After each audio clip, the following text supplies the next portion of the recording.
Hello friends, स्मार्टो systems की GST series में आपका स्वागत है। इस सेशन में हम बात करने वाले हैं उन डीलर्स के लिए जो डीलर्स डायरेक्टली कंज्यूमर या कस्टमर से रिलेटेड हैं, अर्थात जो अपनी सेल को डायरेक्ट कस्टमर को करते हैं, जैसे करियाना स्टोर है या कोई मेडिकल स्टोर है और डायरेक्टली वो कस्टमर को सेल्स करते हैं। ऐसे केस में यहाँ पे ये बताना ज़रूरी है कि यदि हम अपनी गुड्स सर्विसेज को डायरेक्ट कस्टमर या कंज्यूमर को सेल करें और वह सेल अपने ही राज्य में होती है, अर्थात इंट्रास्टेट सेल होती है, तो उस केस में हमें टैक्स वाइज समरी देना होता है। ये टैक्स वाइज समरी हमें रिटर्न के समय देना है जब हम अपनी रिटर्न फाइल करते हैं। इसी तरह से यदि हमारी कोई सेल इंटरस्टेट है, अर्थात राज्य से बाहर है, परंतु 2.5 लाख से ऊपर है, तो ऐसे केस में हमें टैक्स वाइज के साथ स्टेट वाइज समरी भी देना है और इनवॉइस नंबर हमें प्रॉपर्ली एंटर करना पड़ता है।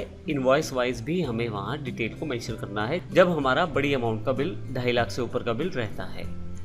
तो आइए इन एग्जांपल्स को समझने की कोशिश करते हैं 2 एग्जांपल के द्वारा। पहला एग्जांपल इसी सेशन में हम करने वाले हैं जिसमें हम यहाँ पे अपने ही राज्य में सेल करने वाले हैं डायरेक्ट अपने कस्टमर या कंज्यूमर को। अभी मैंने एग्जांपल के लिए यहाँ पे 3 अकाउंट लिए हैं। सेल्स इंट्रा स्टेट, क्योंकि अपने ही राज्य में सेल है ये। कंज्यूमर स्मॉल हरियाणा, या स्मॉल से मतलब केवल याद रखने के लिए है, आप एग्जैक्ट कस्टमर का इंफॉर्मेशन स्टोर कर सकते हैं यहाँ पे। तो कंज्यूमर स्मॉल हरियाणा सन्डी डेटर्स में यदि उधार ले रहा है वो आपसे माल, और डेल लैपटॉप मुझे उसको बेचना है। तो आइए देखते हैं किस प्रकार से इसकी एंट्री करेंगे।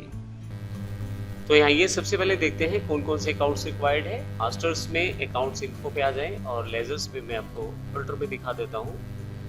यहाँ मैंने अकाउंट्स बना रखे हैं, आपको क्रिएट पे जाकर ये सभी लेजर्स क्रिएट करने पड़ेंगे। कंज्यूमर स्मॉल एंटर, सभी डेटर्स पे मैंने इसको डिफाइन कर दिया है इंडिया हरियाणा। टैक्स डिटेल इसका आएगा नहीं क्योंकि यह हमारा डायरेक्ट कंज्यूमर है। हालांकि यदि मैं इसे यस कर दूँ तो आप जीएसटी डिटेल्स में रजिस्ट्रेशन टाइम में डायरेक्ट कंज्यूमर यहाँ फिल करते हैं, तो उस केस में इसे कंज्यूमर माना जाता है। मैं इसे एंटर करके यस कर देता हूँ। सेल्स, हमने एक इंट्रास्टेट अकाउंट बनाया है जिसमें हम इंट्रास्टेट सेल्स को रिकॉर्ड करने वाले हैं, राज्य के अंदर वाली सेल्स को, और इसे मैं सेव कर देता हूँ। डेल लैपटॉप जो मुझे सेल करना है, इसको इन्वेंट्री इन्फो में मैंने स्टॉक आइटम्स के अंतर्गत बनाया है, और यहाँ पे यदि आप देखें तो मैं यस कर देता हूँ इसे। तो यहाँ पे मैंने इसके लिए टैक्स डिफाइन किया हुआ है, टैक्सेबल है 18% के साथ। मैं इसे गुड्स में कैटेगरी में डिफाइन करके एंटर कर देता हूँ। तो स्टॉक मैंने शो कर दिया है 20 पीसेस का। अभी मैं इसे यस कर देता हूँ, एस्केप। आइए देखते हैं एंट्री किस प्रकार होगी इसकी। मैं डिस्प्ले पे आता हूँ, यहाँ से डे बुक ऑल्ट F2 के साथ सभी एंट्रीज को यहाँ ले आता हूँ जो मेरे पास यहाँ अवेलेबल है 31/7 तक की। कंज्यूमर स्मॉल जो है अभी यहाँ पे मैंने इसकी एंट्री की हुई है पहले से। आप अकाउंटिंग वाउचर्स में जाकर इसकी एंट्री करेंगे। अगर आप ये सब बेसिक चीज़ें जानना चाहते हैं, कुछ चीज़ें यहाँ पे डायरेक्ट दिखाई गई हैं। अगर आप हर एक स्टेप को फॉलो करना चाहते हैं, आप हमारे बेसिक्स टैली की वीडियोस को देख के सब चीज़ें अच्छी तरह से समझ सकते हैं।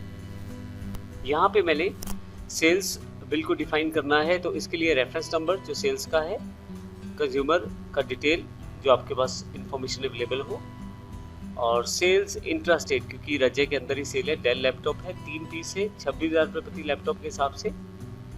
राज्य के अंदर है तो CGST और SGST चार्ज होगा, और फाइनली मैं इसे एक्सेप्ट कर लेता हूँ। और यदि मैं आपको यहाँ पे डिस्प्ले पे ले जाकर यहाँ से डिस्प्ले को सिलेक्ट कर लेता हूँ और स्टैट्यूटरी रिपोर्ट्स पर जाकर मैं यहाँ से GSTR 1 क्योंकि सेल्स की है, इस पर अगर आपको दिखाऊं तो यहाँ पे अलग से एक रो है जो डिफाइन करती है B2C स्मॉल इनवॉइसेस को।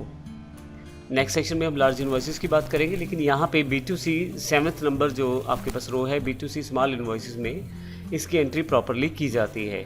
अब यहाँ पे देखें तो इसकी प्रॉपर एंट्री यहाँ पे डिफाइन की गई है। एस्केप करके बाहर आ जाता हूँ यहाँ से मैं।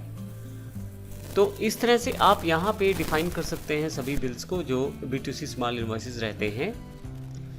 मैंने जैसे अभी कंज्यूमर स्मॉल की एंट्री की थी जो मैंने आपको अभी दिखाई है, यहाँ पे यदि आप देखें तो ये हमारे पास ये एंट्री यहाँ अवेलेबल है जो अभी हमने की है वाउचर नंबर 2 के साथ।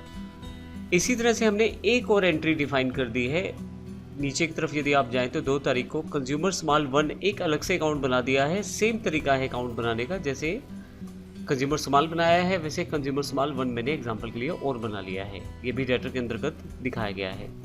अगर इसकी सेल्स देखूं तो सेम तरीके से बिल काटा गया है और consumer small 1 basic information same है और साथ ही यहाँ पे सेल्स जो है ये हमारी इंट्रास्टेट है क्योंकि हरियाणा का ही ये डीलर है और डेल लैपटॉप 5 लैपटॉप है, 26,000 प्रति लैपटॉप के हिसाब से यहाँ पे पूरी इन्फॉर्मेशन यहाँ स्टोर कर दी गई है।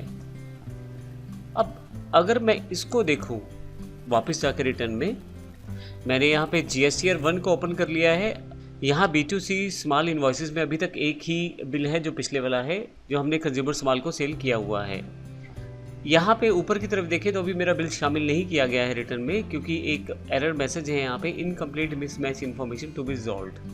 तो ऐसे केस में यदि आपका किसी कारण से कोई बिल शामिल नहीं किया जाता तो वो यहाँ पे ऊपर की तरफ दिखाएगा। मैं इसे इंटर करके, क्योंकि मुझे नीचे की तरफ लेके आना है इसे अपनी रिटर्न में, तो मैं एंटर कर देता हूँ यहाँ पे और देखूंगा कि क्या दिक्कत आई है जिससे ये इसे शामिल नहीं किया गया। एंटर करूँगा। एंटर करते हुए आप नीचे की तरफ आएँ, क्लासिफिकेशन यहाँ दिया गया है, सब चीज़ें ठीक हैं यहाँ पे और यस कर दें। तो देखें एक बार फिर से यस करने पे यहाँ से यह डिटेल हट गई है। तो यह डिटेल कहाँ चली गई है, नीचे देखें तो B2C स्मॉल इन्वॉइसेस अब यहाँ पे अमाउंट बढ़ चुकी है। यहाँ जो पिछला बिल है और जो ये वाला बिल है, दोनों बिल का टोटल दिखाया जा रहा है। तो इस तरह से एग्रीगेट समराइज वैल्यू आपके सामने यहाँ दिखाई जाती है B2C की, जो स्मॉल इन्वॉइसेस के अंतर्गत रहते हैं। तो इस तरह से जब हम रिटर्न फाइल करते हैं तो उस केस में इसकी डिटेल जानकारी हम यहाँ पे देते हैं जो समराइज वैल्यू के अंतर्गत रहती है। मैं इसे एंटर करता हूँ अगर, तो आप देखें दोनों बिल का इन्फॉर्मेशन यहाँ पे दिखाया जाएगा।